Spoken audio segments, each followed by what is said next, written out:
à tous. Alors aujourd'hui on se retrouve pour une petite vidéo cuisine. Je vais vous montrer une recette de cookies brownie que j'ai testée, qui a été approuvée par ma fille, mon mari, ma famille, etc. Ce sont des cookies qui sont vraiment très... On a l'impression de manger un brownie en fait, mais ce sont des cookies. Enfin, c'est vraiment très bon, c'est moelleux. Si on a mal aux dents, on peut le manger, ça fond dans la bouche. Franchement, c'est génial. J'ai trouvé cette recette sur internet. Chercher une recette de cookies à la base avec des noix, parce qu'on a eu des noix. Et au final, je suis tombée là-dessus. Et du coup, j'ai fait moitié noix, moitié pépites de chocolat. Franchement, que ce soit l'un ou l'autre, c'était délicieux. Du coup, je veux partager ça avec vous. Pour cette recette, il vous faudra, on va commencer par le beurre que j'ai mis dans la casserole. Voilà, il vous faudra 40 g de beurre. Ensuite, il vous faut 90 g de sucre, une cuillère à café de vanille. Donc, j'ai sorti ma vanille liquide. La farine qui est ici, il faudra 50 g de farine. Et j'ai rajouté dedans la cuillère à soupe de cacao non sucré. Bon, j'ai mis un peu plus qu'une cuillère à soupe parce que nous, on aime bien quand c'est bien chocolaté. J'ai dû mettre 2 cuillères à soupe. 125 g de pépites de chocolat. 2 œufs que j'ai déjà cassés. Dans la recette, ils disent 180 g de chocolat. Les tablettes, c'est du 200. Donc moi, je mets la tablette entière. Je vais pas garder un petit carré ou deux de chocolat comme ça qui se perd. La première fois que je les ai fait, j'ai vraiment respecté les ingrédients avec les poids, etc. Je les ai trouvés, même s'ils étaient très très bons, un tout petit peu trop sucrés pour nous. Du coup, là, j'ai mis que 70 g de sucre et j'ai mis la tablette entière de chocolat. Donc, en premier, on va préchauffer le four et on va faire fondre le chocolat avec le beurre.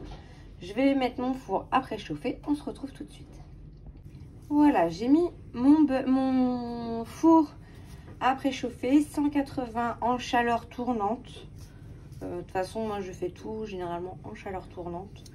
C'est rare que je ne le mette pas, sauf certaines recettes où c'est bien spécifié en four traditionnel et pas en four chaleur tournante.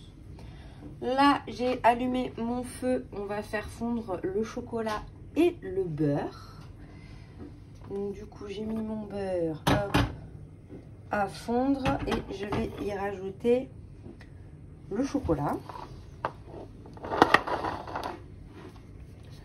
Je vais monter un petit peu quand même. Hop.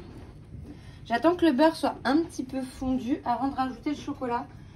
Ça évite, je trouve, que le chocolat cuise.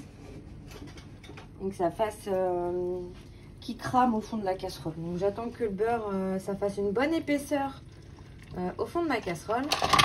Et je vais venir rajouter le chocolat. Et on va attendre tout simplement que ça fonde. On va remuer de temps à autre pour éviter de cramer le chocolat. Ensuite, dans un autre récipient, moi je vais prendre mon bol d'habitude, mon bol doseur qui est très bien parce qu'il est haut. J'aime bien travailler avec ça. On va mélanger le sucre. On va mélanger la vanille. Donc on va prendre une cuillère à soupe de vanille.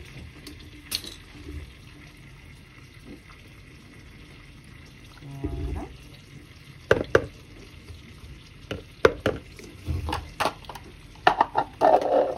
Je vais remuer mon chocolat pour éviter que ça crame. J'ai tout mis à feu doux pour pas que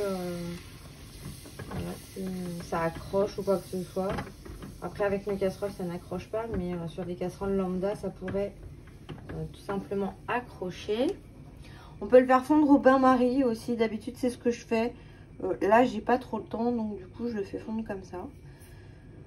Revenons à nos moutons. Ensuite, après la vanille, on rajoute les 2 œufs. Et on va fouetter. Alors, moi, ce que je fais, je casse toujours mes œufs à l'avance. Déjà, je les mets dans l'eau pour voir s'ils flottent pas, pour voir s'ils sont bons. Je me mets par là-bas parce que le bruit, c'est pas très agréable. Et je les verse toujours, je les casse toujours un par un. Et après, enfin, peut-être que ça fait un peu plus de vaisselle, mais au moins, je suis sûre que les œufs sont frais et qu'il n'y ait pas de surprise dedans. Parce que l'autre fois j'ai mis un œuf, il n'était pas en train de... Il remontait pas à la surface, donc il était bon. Et pourtant j'ai eu la surprise quand je l'ai ouvert qu'il sentait très mauvais. Donc c'est vrai que j'ai toujours fait comme ça pour éviter justement d'avoir des problèmes. D'œufs pourris dans les préparations, etc. C'est vrai que c'est pas très agréable. Surtout si vous le mettez directement dans votre préparation alors que l'œuf est pourri, bah, toute votre préparation, elle est bonne à jeter à la poubelle, hein, clairement. Là, si j'avais mis 2 œufs dans le sucre, il aurait fallu que tout simplement que je jette le sucre.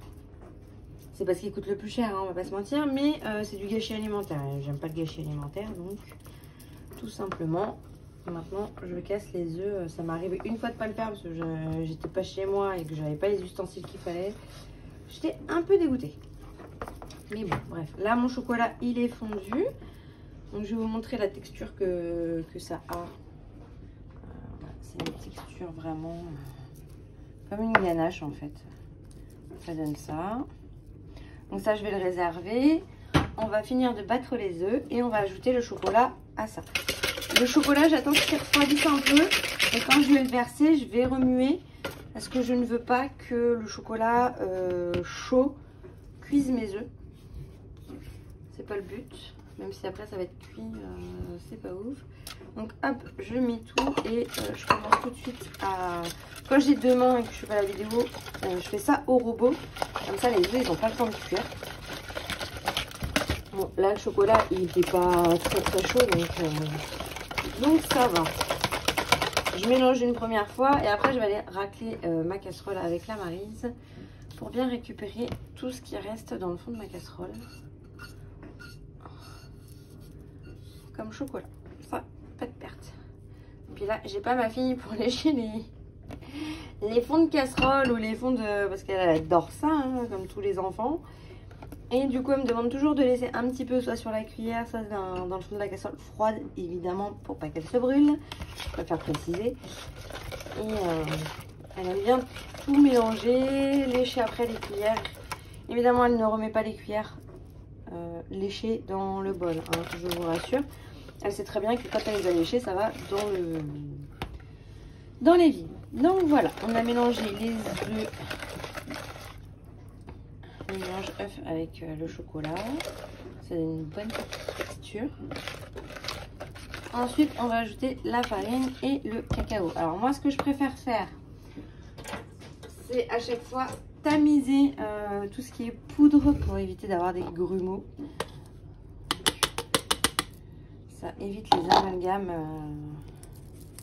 voilà, les gros grumeaux, comme vous pouvez avoir des fois, voilà, vous voyez dans le chocolat, dans la farine, ça peut faire des grumeaux. Voilà. Donc oui, ça va faire beaucoup de vaisselle. Je suis bien consciente de ça, mais c'est pas le plus important. Et ensuite, on va tout simplement mélanger.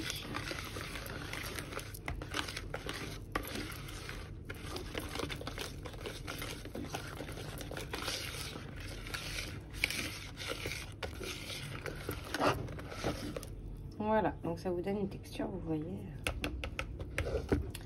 très sympathique. Ça sent déjà très bon. Et à partir de là, l'avantage de cette recette, c'est que vous pouvez y rajouter ce que vous voulez. Des noix de pécan, des noix toutes simples. Vous pouvez rajouter aussi des pépites de chocolat blanc, des pépites de chocolat noir. Vraiment, ceux qui aiment bien le mélange chocolat-cerise, vous pouvez rajouter des cerises confites. Vraiment, vous pouvez rajouter ce que vous voulez à partir de cette base-là. Donc moi, ce que je vais faire, je vais déjà... Voilà. Je suis pas mon assistante, hein. Je suis perdue. C'est vrai qu'on cuisine beaucoup avec ma fille, elle adore ça. Bon, ce qu'elle adore plus, c'est évidemment de lécher les ustensiles, hein, on va pas se mentir. Mais c'est vrai qu'elle aime bien mélanger. Il faut que je lui apprenne là à casser les œufs. J'attendais qu'elle soit un peu plus grande parce que bah, comme elle a que 3 ans et demi, j'ai pas envie d'avoir des petits morceaux partout ou de la gâche. Donc je lui montre. Là je suis dans la phase où je lui montre comment on fait et la prochaine fois c'est elle qui fera. Voilà, ça c'est bon. On va rajouter du coup les pépites de chocolat. Donc là j'ai mis 150 g de pépites de chocolat. Oui, on est gourmand dans la famille. Donc je mets plein de pépites. Ça va être triple chocolat. Les pépites de chocolat, le cacao, plus la tablette de chocolat. Après, je pense que vous pouvez le faire avec n'importe quel chocolat pâtissier. Chocolat blanc, chocolat praliné. Vous pouvez vraiment jouer aussi sur les tablettes de chocolat pâtissier. Maintenant, ils en font vraiment beaucoup. Nous, c'est vrai qu'on a tendance à rester quand même assez classique. Voilà. Maintenant, on va tout simplement prendre une plaque de cuisson.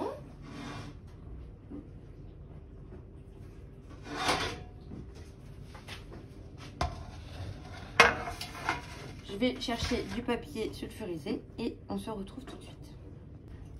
Alors, normalement, je prends pas de papier sulfurisé. Je suis plus tapis en silicone. Mais la première fois que j'ai fait cette recette-là sur le tapis en silicone, ça avait tendance à, vu qu'ils sont très moelleux, à accrocher sur le tapis. Alors que là, je trouve que ce sera... enfin, je vais essayer, voir si c'est pas beaucoup plus pratique sur une plaque de cuisson comme ça avec le papier sulfurisé plutôt que sur les moules en silicone. Ensuite, ce que je fais, bah, c'est simple, hein, je prends une cuillère à café et je fais des petits tas et après ça va aller au four. Ça cuit 10 minutes à 180 degrés, donc ça va vraiment c'est très rapide. Il faut bien surveiller la cuisson parce que selon la taille que vous faites, ils vont être plus ou moins cuits, plus ou moins moelleux. Là, j'en fais des petits parce que on a tout simplement l'amie de ma fille qui vient pour le goûter. Donc comme c'est des petites, je fais des petites parts, évidemment. Pour pas qu'il y ait de gâchis, je préfère qu'elles en prennent deux petits plutôt qu'un gros et qu'elles me le gâchent. Comme je vous ai dit, hein, j'aime pas le gâchis alimentaire. Donc on va faire des petits tas. Voilà, et je vais mettre ça 10 minutes au four. Et je vous retrouve tout de suite après la cuisson pour vous montrer à quoi ça ressemble une fois cuit. Allez, à tout à l'heure. Donc voilà, après 10 minutes au four, ça donne des petits cookies très moelleux. Vraiment, on a l'impression d'avoir des brownies. Bah, c'est des brownies cookies, quoi. Hein. Voilà, ils sont vraiment très moelleux, très bons. Là, je vais attendre qu'ils refroidissent, ils sont encore tièdes. Et je vais mettre ça dans une boîte hermétique. Donc après, c'est Tupperware. Enfin, même si c'est une marque, voilà, on appelle tout ça des Tupperware. Soit dans les boîtes en fer, comment dire, de chez Action par exemple. Il faisait cet hiver là pour Noël des boîtes en ferraille avec des gâteaux dedans, des gâteaux au beurre. Moi personnellement je les ai gardés, comme ça je peux mettre mes petits cookies comme ça dedans. Ça prend pas la lumière, c'est en plus comme ça en ferraille, enfin ça garde comme il faut le moelleux des biscuits et on peut les garder une semaine, même si moi chez moi ils font pas la semaine, ça se garde une semaine. Voilà, bah j'espère que cette vidéo vous a plu et on se retrouve bientôt pour d'autres recettes. Bye bye.